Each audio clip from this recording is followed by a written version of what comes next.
შემეცნებით საგანმანათლებლო პროექტი რადიო კინო მზადდება სტუდია კოცის ბაზაზე. პროექტის ხელმძღვანელი კობა ცხაკაია. პროექტის რედაქტორი ნინო ჩხიკვიშვილი. თბილისი 2025 წელი. ალექსანდრე ქუთათელი. პირისპირ. რომანი 2 ტომად და 4 წიგნად.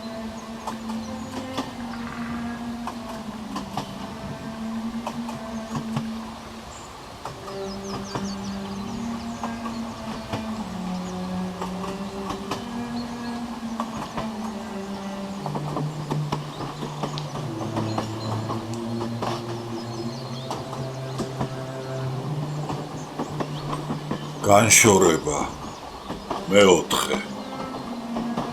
გაგეყარე საყვარელო დღეგამითენდა საწყალი, თვალს ცრემლი არ შეშრობია, როგორც ნედლსა ხესაწყალი. ხალხური.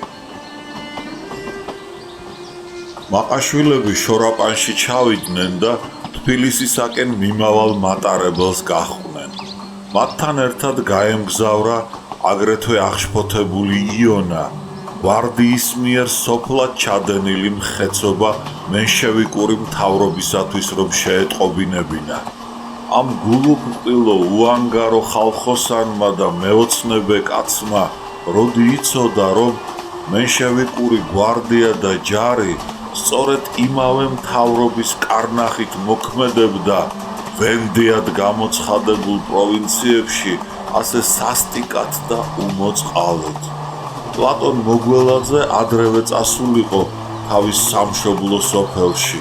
მატარებლის წასვლის შემდეგ, როდესაც ვაგონის ფანჯარაში გადმომდგარი ნინოს სახე მიიმალა, კორნელი უგუნებოდ შეიქმნა. გვერდით პაჭიჭებიანი და ჩაბალახ წაკრული დომენტი ედგა. გაფრინდა შენი ოქროს ჩიტი, უთხრა კორნელის ტანმორჩილმა შავტუხა და ჯმუხა მოჯამაგირემ და მორიდებით შეაპარა ქალბატონის შვილს თვალი. კორნელიმ სახეზე ღიმილი შეამჩნია.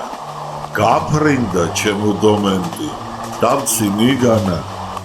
არა შეკაცო, შევარდენი თუ არ გობს კაკაბი ვერ წაუვა.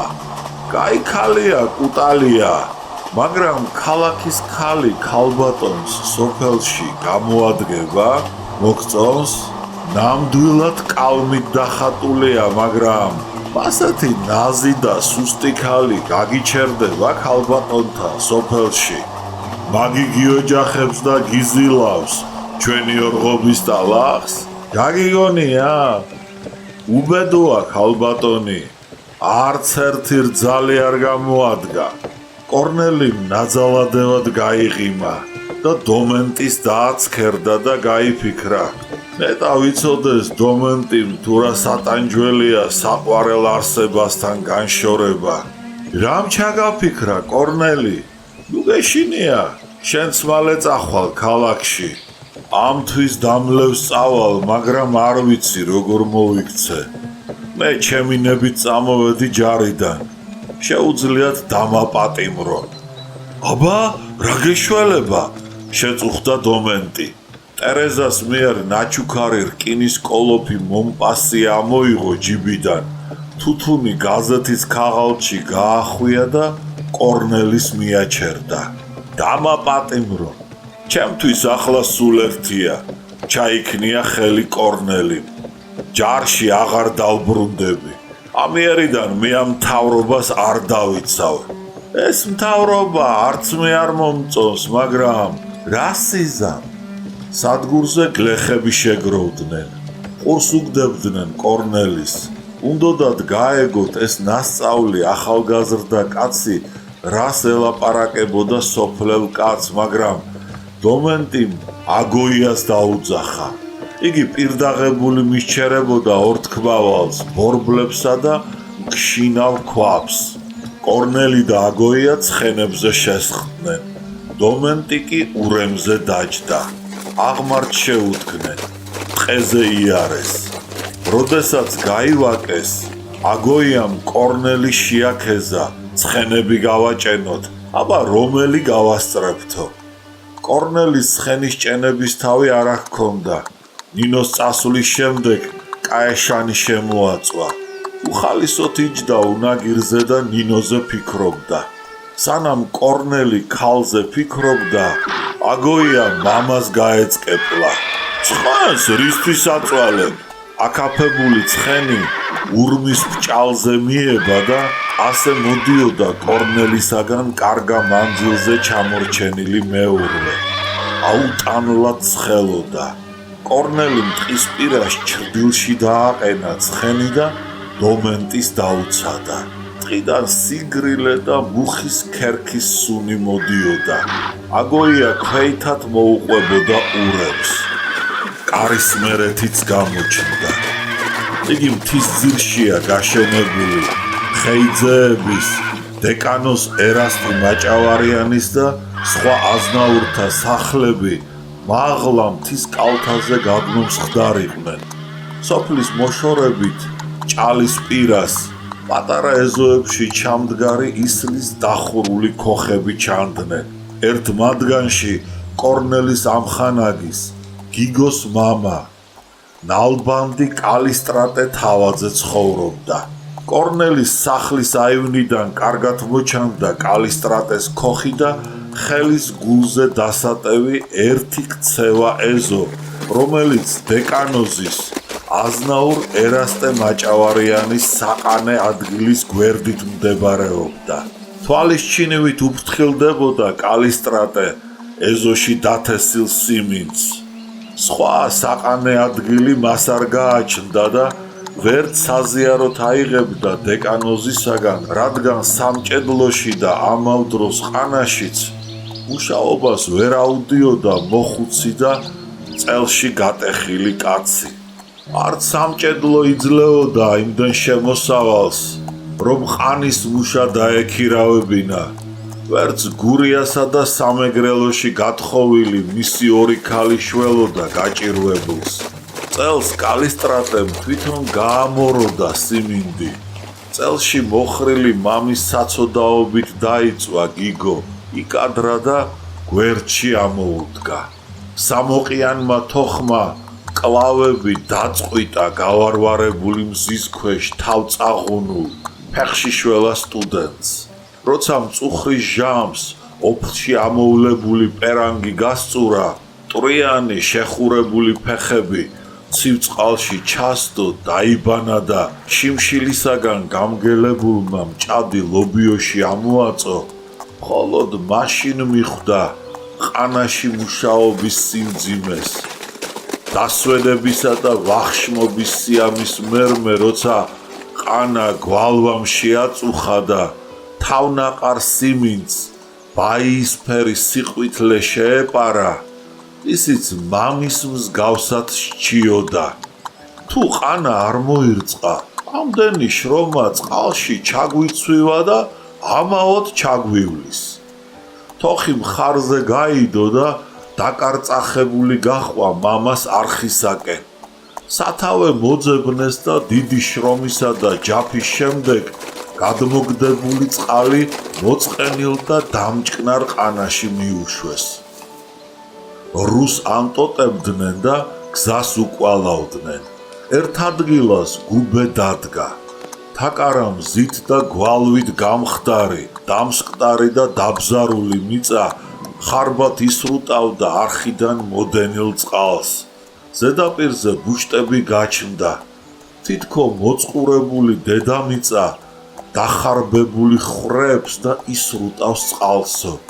სიმინდის ძირებში წყალი ჩადგა და გრილი ნიავიც მოვარდა. დახრილი სიმინდი წელში სწორდებოდა. ჩამოშვებული დამჭკნარი ფურცელი გამოცოცხლდა და აშრიალდა. აწი აღარ დაგვეღუპება მოსავალი, უთხრა შვილს კალისტრატემ, მაგრამ მალე წყალი დაიშრიტა ნაკვალევში. რა ამბავია? დაიძახა კალისტრატემ და მეზობლის ბიჭი აფრინა არხისაკენ. ვინ ეშმაკი შემოგვიჩნდა? გაცხარდა გიგო. თუ დღეს და ხვალ წყალი დაგვიკეტეს, მშვიდობით მერე ყანავ, ვეღარაფერი ვეღარ უშველის, თქვა უიმედოდ კალისტრატემ. გიგომ ოფისში გაწურულ, ფეხში შველ, ტალახში ჩამდგარ მამას გადახედა და წლებით გატეხილი მოხუცი შეეცოდა. უხერხულობაც იგრძნო იმის მაგივრად, რომ მოსწრებული შვილი, სტუდენტი, იქეთ ეხმარებოდეს ბერიკას, იგი ახლაც მისი შემყურეა. მშობლებმა ყოველ წელს უნდა უგზავნონ დამშეულს თბილისში თავისი ნაოფლარ ნასისხლარის სიმინდის ფქვილი, კვერცხი და ვაგლახით გამოზრდილი ღორის შაშხი. მართალია გიგო მოწაფეებს ამზადებდა თბილისში, მაგრამ ამის საფასური არ ყოფნიდა.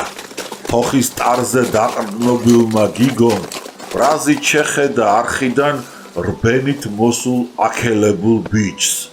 მეზობლის ბიჭმა განაცხადა: სათავე დეკანოს ერასტი მაჭავარიანს დაუკეტია. თავზე ადგია მუშებს და ყვირის. ვინ გამიბედა წყლის წართმევა? არიცის იმუსინდისო კალისტრატემ ყანას რომ ვრწყავო. თვინიერმა მორწმუნემ და უწყინარმა მოხუცმა კალისტრატემ დამნაშავესავით ჩაჰკიდა თავი. მიწას დააცქერდა და გაუბედავად წაილუღლუღა. ჩემი ყანა არა თუ? ჯერე ჩემი ყანის მორწყვა მაცალოსო, მიუგო ბიჭმა. მერე რაღა დროს იქნება? ხომ ხედავ რა დღეშია ყანა? დაიძახა გიგომ და სახეზე წამოანათა. უნდა ვაცალო ჩვილო, სხვა რა ჯანია, ურჩია ფიცხელ შვილს მამამ. თვითონ მოიცადოს. არხი მისი საკუთრება არ გახლავს, არხი ხალხისაა, შეედავა შვილი. დეკანოს ვერ წავართმევთ წყალს, ჩვენი მოძღვარია, გადაწყვიტა კალისტრატემ, მაგრამ შვილი გულის სიღრმემდე იყო შეურაცხყოფილი დეკანოზის აგდებული პასუხით. გაჩვენებ თუ ვერ წავართმევ, დაიძახა გიგომ. შარვლის ტოტები ჩაუშვა და არხისაკენ წასასვლელად მოემზადა. როგორ თუ წაართმევ? მუშები ადგას თავზე, დეკანოზი ფიცხი კაცია, ერთს მაგრად დაგაპანღურებენ. გააფრთხილა კალისტრატემ. ამის საპასუხოდ გიგომ მეზობლის ბიჭს გადახედა და შეჰკივლა: წალდი! მეზობლის ეშმაკუნა ბიჭმა მართლა მოურბენინა ქოხიდან წალდი. გიგომ წალდი ჰაერში შეაგდო, ტარში ხელი წაავლო და ღობისაკენ გაიჭრა.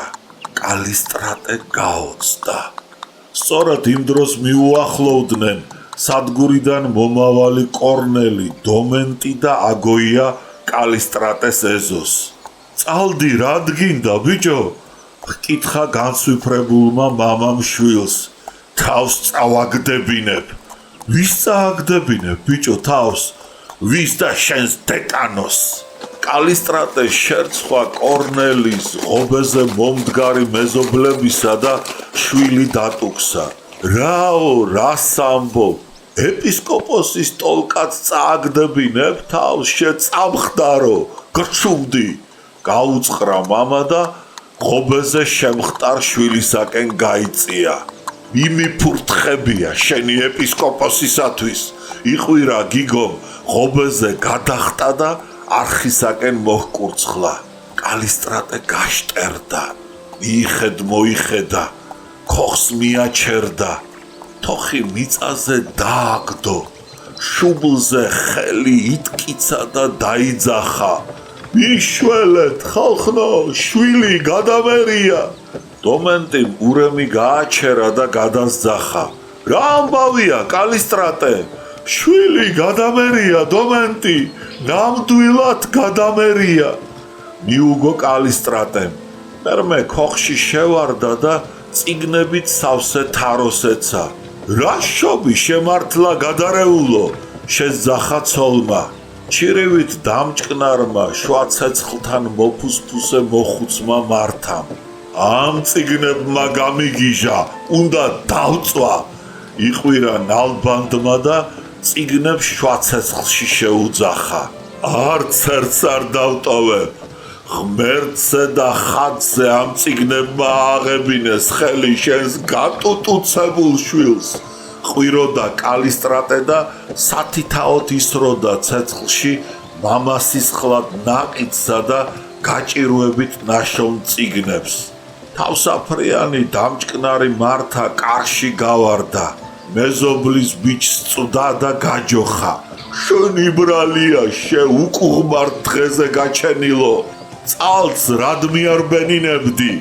წალდით შეიარაღებული გიგო კი არხისაკენ გარბოდა. კორნელი, დომენტი და აგოიაც იქითკენ წავიდნენ. თეთრ წვერა დეკანოზი, აზნაური ერასტი მაჭავარიანი, დიდარი და ცოლშვილიც ჩაპარკული კაცი იყო. სასულიერო აკადემია ჰქონდა კიევში დამთავრებული. რევოლუციამდე ქუთაისის გიმნაზიაში ასწავლიდა საღვთო რჯულს. რევოლუციის მერმე კი სოფელში გადასახლდა. დეკანოზი თავზე ადგა არხზე მომუშავეებს. განკარგულებას იძლეოდა, კრიალოსანს მარცვლავდა. შავი აბრეშუმის ანაფორა ეცვა. 7 და ლამაზი სახე ჰქონდა, მაგრამ ამ წმინდანის ნიღაბის ქვეშ პატივმოყვარე, გრძნეული და ენამწარე იეზუიტი იმალებოდა. იცნო გლეხურად დაკარწახებული სტუდენტი, ნალბანდის კალისტრატე თავაძის შვილი, გიგო მუშებს მიუახლოვდა და შესძახა. აუშვით სათავე, როგორ თუ აუშვან? გაუკვირდა დეკანოს. ისე ყანა მაქვს მოსარწყავი, წყალი მჭირია, მიუგო ბრაზისაგან გაფითრებულმა გიგომ. მე არ მჭირია? გაიფოფრა მამალი ინდაურივით დეკანოზი. ამ არხის წყალი შენც გეყოფა და მეც. მერმე კალისტრატე თავაძეს უცადოს, ერასტი მაჭავარიანმა? დასცინა დეკანოზმა. არხი ერასტი მაჭავარიანის არ გახლავს. არხი საქვეყნოა, შეუტია გიგომ. გლეხს თოხი გამოსტაცა და გარღვეულ სათავიდან დაუწყო წყალს ნაკვალევში გადაყვანა. გოგდეთ ეს უცხვირპირო, იყვირა დეკანოზმა. იქით, შეუტია გლეხს გიგომ და წალდი მოიმარჯვა. ეს გასწავლე ბიჭო მე შენ გიმნაზიაში. ამას უნდა მიბედავდე კალისტრატე თავაძის შვილი. ღარიბის ოჯახი დაიქცეს და დიდრის აშენდესო. ხომარ სერია იმ დასაწვავ საღვთო რჯულში, შექვეყნის მატყუარა. აგდებულად მიუგო გიგომ. მუშებს ღიმილი შენიშნა დეკანოზმა. აღელდა და გიგო შესძახა. რა შერჩეტობ და ბოდავ, შემაიმუნო. თავზე ხელაღებულ ვაშკაცს იასონ ჯანჯღავას აპატია გიგომ ეს დამამცირებელი სიტყვები სამკითხველოსთან, მაგრამ მის მიერ ათვალწუნებულ სასულიერო წოდების პირს კი აღარ მოუთმინა. ფავლივით თეთრ წვერში წაავლო ხელი. გრძელი წვერით დაითრია მაღალი, გამხდარი, ლამაზი მოხუცი დეკანოზი. წალდი აღმართა და გასისხლიანებული თვალები მიანათა და შეჰყვირა. თავს წაგაგდებიებ შებნელეთის მოციკულო. დომენტი მივარდა და გიგო შერისხა. არ გაბედო ბიჭო, რა შობი? დეკანოზი განზე გადახტა. ანაფორა დაიკარწახა და შინისაკენ მოუსვა. კორნელიმ გულიანად გადაიხარხარა. იგი ცხენზე იჯდა. გიგომ ჯერ დეკანოს გააყოლა თვალი. მერმე კორნელის აღხედა და მოულოდნელად მანაც გაიცინა. დეკანოს თავსჭრიდი შეცეცხლმოკიდებულო? კითხა დომენტიმ და სიცილით დაამატა. ჯოჯოხეთის ცეცხლი არ აქ შორდება საიქიოში. აგოია მიფიქრა ყველა იცინისო და იმანაც გადაიჭიხვინა. დეკანოზმა მოიხედა და გიგოს მიაძახა. ძვირად დაგიჯენ მაგ წალდის მოქნევას. ხედავთ, შენი ყანა დაიღუპოს, რას დავეძებ, ფეხებზე მკიდია თქვენ მაიმუნებო. ხედავ რა მითხრა. აბა შენ თუ გაგიბედავდა. ჰკითხა გიგომ კორნელის. შიშველ ფეხებზე დახეულ ტანის სამოსზე დარცხვენი დაიხედა. სიბეჩავე იგრძნო და კორნელის უთხრა. ღმერთმა დასწეულოს ბეჩავი და ღარიბი კაცის გაჩენის დღე. რა მამა ჩემი შვილის საქმეა უნივერსიტეტი და მეცნიერება. დომენტი თავზე დაადგა. სანამდის კუჭი არ მოეწვა, სხვანაირად გალობდა ეს ვაჟბატონი. ახლა კი თავი კინაღამარ წააგდებია დეკანოს. მდგომარეობა ქმნის შეგნებასო, ნათქვამია ჩემო დომენტი, წამოსცდა კორნელის. შენმა საქციელმა დამარწმუნა. ახლა ხომ დარწმუნდი მაგ სიტყვების სისწორეში? ჰკითხა გიგომ. შენმა საქციელმა დამარწმუნა. მიუგო კორნელი. თავმოყვარე გიგომ დაცინვად მიიღო ამხანაგის სიტყვები და შეტევა დააპირა, მაგრამ ამ დროს მეზობლის ბიჭმა მოირბინა და გიგოს უთხრა. მალე გაიქეცი, კალისტრატე შენ წიგნებს წვავს. გიგოს თვალები კინაღამ ბუდიდან არ გადმოსცვიდა. კორნელის საჩქაროდ გამოემშვიდობა და შინისაკენ მოჰკურცხლა. კორნელი, დომენტი და აგოია მდინარეზე გავიდნენ და წისქვილთან შეჩერდნენ. მეწისქვილე ხარიტონი კორნელის და დომენტის მიესალმა. დომენტი მუთხრა. ჩემი საფქვავი თუ ჩამოათავე მომეცი. აგერ ავიტან ურმით. შენი კი არა, თუ კი ვინმე საფქვავი მქონდა, ყველა წაიღეს. ვინ წაიღო? გვარდიელებმა. ესა სამართალი და კანონი? სამართალსა და კანონს ახლა ნუეძებ. მიუგო ხარიტონმა დომენტის. რანაირად უთხრა ახლა ეს ქალბატონს? არ მომკლავს? კორნელი აღრენილ გუნებაზე იყო და უთხრა. არა უშავს რა. ამდენ ხანს სულ გლეხებს გართმევდნენ. ახლა დაეჩვენს წაგვართვან. დომენტი არაერთხელ ყოფილა მოწმე გლეხთა საკითხის გამო ტერეზასა და იონას ჩხუბისა. თვალები დააჭყიტა და კორნელის შენიშნა. შენი იმედი მიეცა ქალბატონს. იონას გაუმარჯოს. ჩემი და იონას იმედი დიდი ხანია დაკარგა დედამ. მიუგო კორნელიმ და როცა ხარიტონს გამოემშვიდობდნენ და შინისაკენ გასწიეს, უკან მოიხედა. წისქვილის გაღმა ამართული ბებერი მუხა შრიალებდა. კორნელის მოაგონდა გოჯასპირთან აქ შეხვედრა. გოჯასპირის ვეება ხელის ზურგზე დაზღმურთლული ძირმაგარა და მოხუცის სიტყვები. ხარის თვალივით მაჯდა, ყურწუმელის ნეშო დავადევი. დავამწიფე და მერმე დანის წვერით ავხიე. თასა და ტყეს გახხედა და იმ თიდან და ტყიდან თითქო ისევ 80 წლის მოხუცის გოჯასპირის არყის ხის ქერქისფერი თვალები იხედებოდნენ. სახჩობელამ წარუშლელი შთაბეჭდილება დასტოვა კორნელიზე. მოაგონდა გოჯასპირის შვილის გალაქტიონის ცოლის ასინას სიტყვები. გზაზე მიმავალი ფიქრობდა, თუ რა ცეცხლი დატრიალდებოდა გალაქტიონის გულში, როდესაც მამის ჩამოხრჩობას გაიგებდა. სად წაუვა ნოდარყიფიანი, იოაკიმე აბულაძე და ტრაპაიძე. ისიც ისე ჩააძაღლებს მათ, როგორც ლაბაძემ ბოქაული ბაქრაძე მიტინგზე. ეს ბრძოლა ასე მალე არ დასრულდება. როგორი ზღვარი ყოფილა გათხრილი დიდრებსა და ღარიბებს შორის, ამდენ ხანს სათანადოდ არ ვიცოდი. ბეჩავ კალისტრატეს შვილმა დეკანოს ცულით თავი კინაღამ არ წააგდებინა, ესეც ამ ზღვარის შედეგია. ფიქრობდა კორნელი. მერმე დომენტის მიუბრუნდა და უთხრა: როგორი ღარიბი მოსახლე ყოფილა კალისტრატე, ჩემზე ღარიბი მაინც არ არის. შენიშნა დომენტიმ და ამოიოხრა. ვიცი, დომენტიმ ჩაახველა და უთხრა: ღარიბი კაცის საშველი მართლაც არ ყოფილა. მართალი თქვა კალისტრატეს იმ თავგასიებულმა შვილმა: თქვენ თვითონ უნდა უშველოთ თქვენ თავს. თქვენში დიდი ძალაა. ჩვენი ძალა სხვამ დასძალა, ბატონო, ვერ დაძლევს.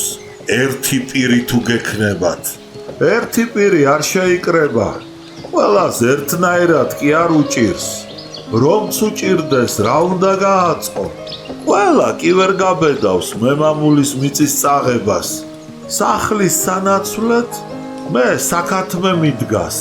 ეზო თქვენი ტალავრის ხელაა, მაგრამ მე ვერ გავბედე და ვერ ვიკადრე. სხვისი ტყე გამეჭრა და სხვისი მიწა მიმეზომა. ისი აბა მეც გავთლიდი საძირკველსა და ფიცარს. ერთ პატარა სახლს მეც დავიდგამდი და ერთ ქცევა საეზოვეს მეც ვიშოვიდი სადმე. უნდა ყველას ერთად გაგებედათ. დომენტიმ გაიფიქრა: ხომ არ მცდის ქალბატონის შვილიო და მიუგო. ვინც გაბედა, რა ხეირი ნახა. ხომ ხედავ, რა დღე დააყარეს. დომენტი ჩაფიქრდა. მერმე მოკრძალებით შეხედა კორნელის და უთხრა: წართმევას გვიშლია. თავისი ნებით კი მიწას არავინ იძლევა. ის კი არა, დედა შენ შევევედრე. ხომ ხედავ, რანაირად ცხოვრობ.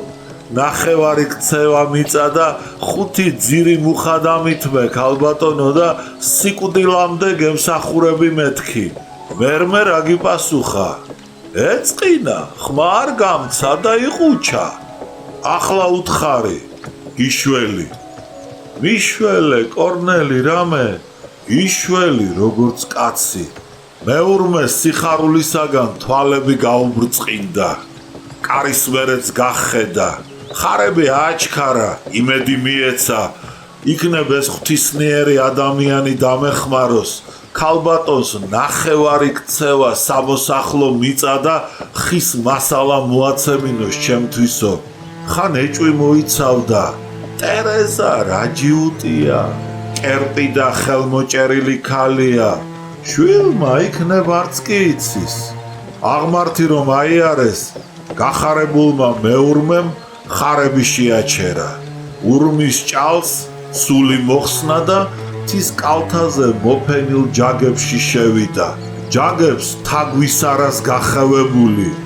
ნემსა ფოთოლი ესხა. მზის ფოთლის მაგვარი და იმას დაუწყო კაფვა.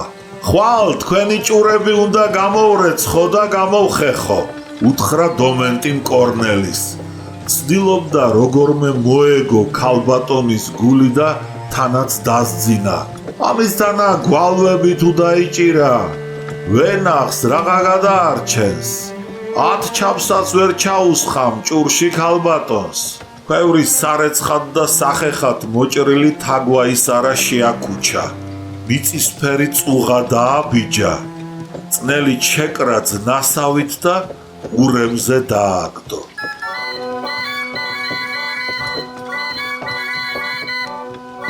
კარისმერეთის ბაზარზე კაცი ვერ ჩაივლიდა ისე რომ იგი არ შენიშნონ. ცქერა არ დაუწყონ და მისი ვინაობის გამოძიება არ დაიწყონ. ბაზარს რომ მიუახლოვდნენ, რაჟდენ გენძეხადის სამიკიტნოში მოკეიფე ხალხმა უკვე იცოდა რომ ექიმის შვილი კორნელი მხეიძე სადგურიდან მობრუნებულა და იქიდან ცხენით მოდისო. იასონ ჯანჯღავა სამიკიტნოდან გამოვიდა და მოწიწებით მიესალმა, ურღვინოზე მიიპატიჟა. ჩვენები ყველანი აქ არიან და მე მთხოვეს მოიყვანეო. კორნელი შეყოყმანდა. მაშინ ანტუშა ნიორაძემ მიირბინა. მან და იასონმა ცხენიდან ძალით ჩამოათრიეს. კორნელიმ ცხენის სვეტზე მიაბა და დომენტი გააფრთხილა. დედას უთხარი მალე მოვალ თქო. სამიკიტნოში რომ შევიდა გაუკვირდა.